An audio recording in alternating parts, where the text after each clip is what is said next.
Ano, okay na ba yan? Ako, okay na ako. Dami ka na napamili. Di ba, ang bunga dito na ang fresh na mga gulay. Tapos ang ganda-ganda pa ng web. Ay, oo nga, Pogi. Teka, picture natin. Kuha mo ha, kuya! Ay, kuya, pwede... Ay, yung pogi mo. Pwede ka magpicturean? Ay, bakit po? Pwede ba kami magpa-picture? Hindi kay Pogi, sa kanya. Ikaw pala, Pogi. Picture na kita, kuya. Ganyan ka lang, ah. Smile ka lang. Okay, 1, 2, smile!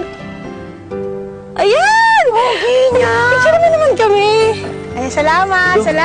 Bigatan na ako eh. Sige, pagbigyan mo na sila. Ako na yan. Ayan, picture, Pogi. Teka dito, Pogi. Picture tayo. Ito, ayan mo naman. Ayan na. Ito? Yan. Ang gwapo niya. 1, 2, 3. Ayan. Ang dali, kami. Pa-picture kami. Tayo, hindi naman natin.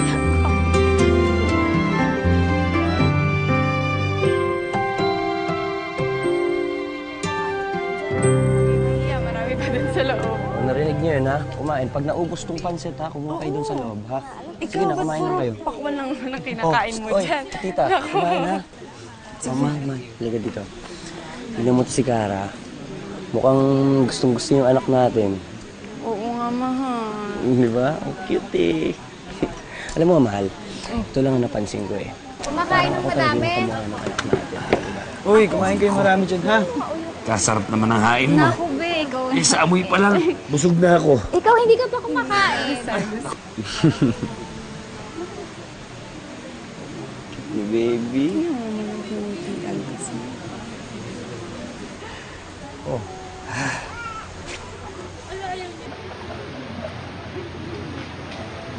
Baka naman matunaw yang si Cara. Oh, tingnan mo.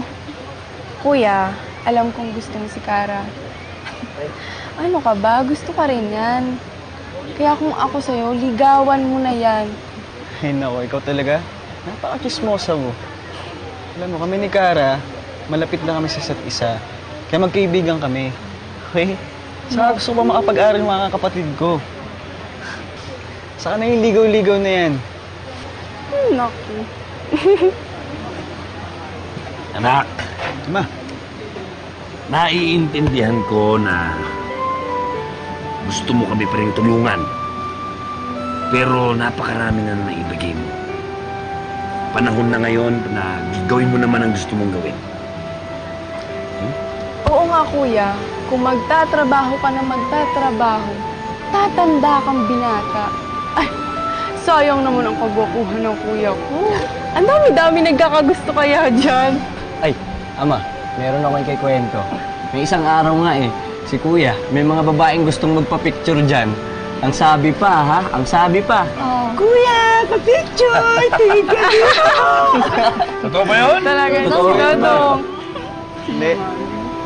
Ama, yun naman po talaga yung pangarap ko eh. Yung mga tulong sa inyo. Makapagtapos yung mga kapatid ko. Ay, teka lang ho. Yung anak namin umiiyak. Ama, punta muna kami dyan, ha?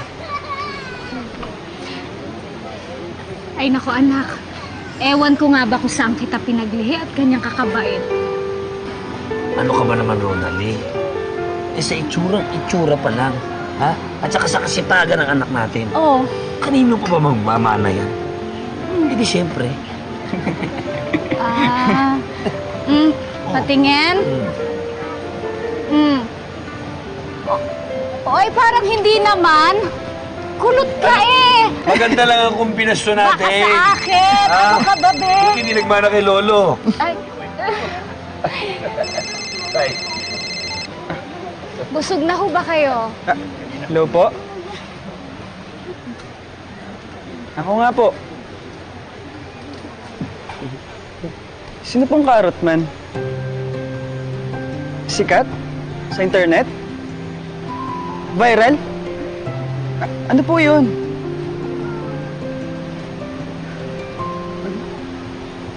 Interview po? Interview? Sige po. Ina, i-interviewin daw po ako.